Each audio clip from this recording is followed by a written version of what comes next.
আগামী বছর রোজার ঈদে যে 4টে সিনেমা মুক্তি পাবে সবগুলোই হচ্ছে এক একটি অ্যাটম বোম।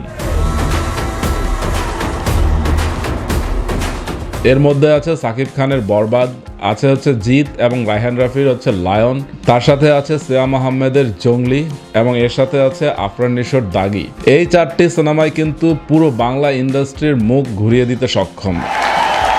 এই 4টে সিনেমার টুকরো টুকরো কিছু কথা বলা যাক।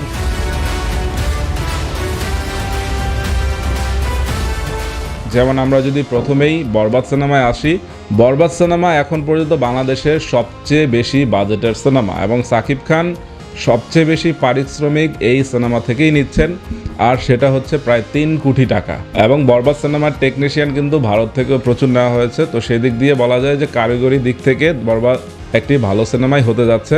যদিও মেহেদী হাসান হৃদয় এটাই হচ্ছে তার প্রথম সিনেমা এবং সে কতটা সাকিব খানকে উপস্থাপন করতে পারে, এবং বরবাদ হবে একটি পুরোপুরি ভায়োলেন্স সিনেমা। তো বাংলাদেশ এখন পর্যন্ত এরকম ভায়োলেন্স নাকি দেখেইনি। তো দেখা যাক যে মেহেদী হাসান হৃদয় আমাদের কতটা ভায়োলেন্স দেখাতে পারে এবং সিনেমাটি কতটা জমজমাটভাবে উপস্থাপন করতে পারে। আপনারা দেখুন যে সাকিব খান প্রিয়তমা সিনেমার পর নিজেকে কিন্তু প্রতিনিয়ত ভাঙছে। তার প্রিয়তমা সিনেমার পর যে সিনেমাগুলো মুক্তি পেয়েছে এক একটি কিন্তু এক এক রকম ক্যারেক্টার। অন্যদিকে জিত আসছেন লায়ন নিয়ে এবং তার সাথে আছে রায়হান রাফি। তো রায়হান রাফি নিজেকে বারবারই প্রমাণ করেছেন।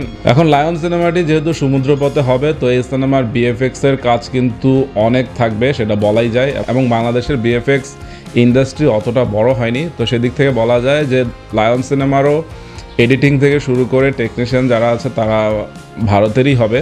তো জিতও অনেকদিন যাবৎ বক্স অফিসে সাফল্য পাচ্ছেন না। এখন রায়হান রাফির হাত ধরে সেও কি বক্স অফিসে আলোর মুখ দেখতে পারেন কিনা সেটাই হচ্ছে এখন কথা। এবং লায়নও কিন্তু পুরোপুরি অ্যাকশন সিনেমা হবে এবং এই সিনেমায় তার সাথে থাকতে পারে চঞ্চল চৌধুরী কিংবা শরীফুল রাজ কিংবা হচ্ছে আফরান নিশো। তো আমার কাছে মনে হয় যে আফরান নিশো হয়তোবা এই সিনেমায় থাকবেন না, যেহেতু আফরান নিশো নিজেই একটি সিনেমা নিয়ে আসছেন। তো এই ক্ষেত্রে বলা যায় যে চঞ্চল চৌধুরী কিংবা হচ্ছে শরীফুল রাজ থাকতে পারেন। এবং আরও একটি দারুণ কথা শুনেছি লায়ন সিনেমা নিয়ে, যে লায়ন সিনেমা হয়তো বা তুফানের সাথে কানেক্টেড থাকবে। তো সেখানে তুফানের কোনো ক্যামিও থাকে কিনা, তো যদি থাকে তো সেটা তো একদম ভয়ঙ্কর কিছু ঘটে যাবে। তো রায়হান রাফি লায়নের সাথে তুফানের কোনো ইউনিভার্স গঠন করবেন কিনা সেটা এখন পর্যন্ত ধোঁয়াশা। আমি যদি জঙ্গলি সিনেমার কাছে আসি, জঙ্গলি সিনেমা কিন্তু তাদের প্রথম পোস্টার দিয়ে বলা যায় যে বাংলাদেশের মার্কেটে একটি আগুন জ্বালিয়ে দিয়েছিল। তো এরকম একটি লুক সিয়াম আহমেদের, সেটা বাংলা সিনেমাকে নতুন একটি আশা জাগাচ্ছে যে না, নতুন নতুন পরিচালকরা বা সিয়াম আহমেদের মতো অভিনেতারা বাংলা সিনেমাকে কিছু উপহার দিতে চাচ্ছেন। তো আমি জঙ্গলি সিনেমা নিয়ে কিন্তু দারুণ আশাবাদী, যেহেতু এটার ফার্স্ট লুকই হচ্ছে মন করেছে এবং এই সিনেমার টিজার যদিও আসেনি। তো আমার মনে হয় যে তাদের এই মুহূর্তেই জঙ্গলি নিয়ে প্রমোশন করা উচিত, যেহেতু তাদের সাথে সাকিব খানের মতো নায়ক আছে, তাদের অপোজিটে জিতের মতো নায়ক আছে। তো প্রমোশন যদি দারুণ হয়, আমি কিন্তু একটা কথা বলেছি যে যেই সিনেমার হাইপ যত থাকবে ওই সিনেমার বক্স অফিস সাফল্য ততটাই ধরা দিবে। 100 দর্শক যদি হাইপ দেখে সিনেমা দেখতে যায়, এর মধ্যে যদি 50 জন পজিটিভ বলে তাহলেই একটি সিনেমার জন্য দারুণ ব্যাপার। আর যদি সিনেমার দর্শকই 20 জন যায়, তাহলে 10-15 জনও যদি হচ্ছে পজিটিভ রিভিউ দেয়, তাও কিন্তু খুব বেশি কাজে আসবে না।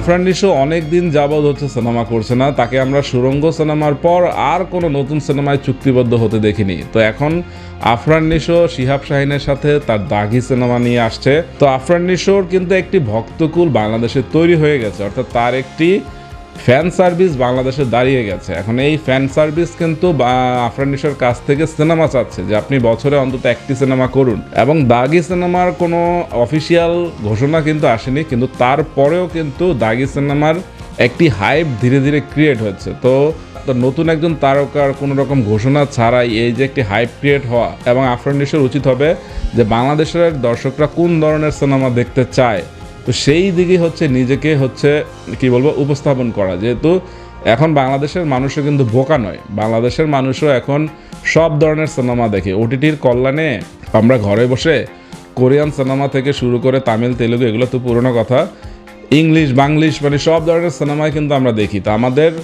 দর্শককে বোকা ভাবার কোনো কারণই নেই যে আমরা আগের মতো লুতুপুতু সিনেমা দেখব। এবং শিহাব শাহিনও কিন্তু ওটিটির কল্যাণে নিজেকে প্রমাণ করেছেন এবং তার সিরিজগুলো যতটা জমজমাট ছিল সে নাসিরুদ্দিনকে বলবো যে নতুনভাবে জন্ম দিয়েছে। তা এবং আফরান নিশোকে নিয়েও সে একটি ওয়েব সিরিজ বানিয়েছে। তো আফরান নিশোর উচিত হবে নতুন কিছু ট্রাই করা। এখন দাগি সিনেমা শিহাব শাহিন কতটা হচ্ছে আফরান নিশোকে উপস্থাপন করতে পারবে বা হচ্ছে দর্শককে বসিয়ে রাখার মতো সিনেমা নির্মাণ করতে পারবে, তো সেটা তো সময় বলে দেবে।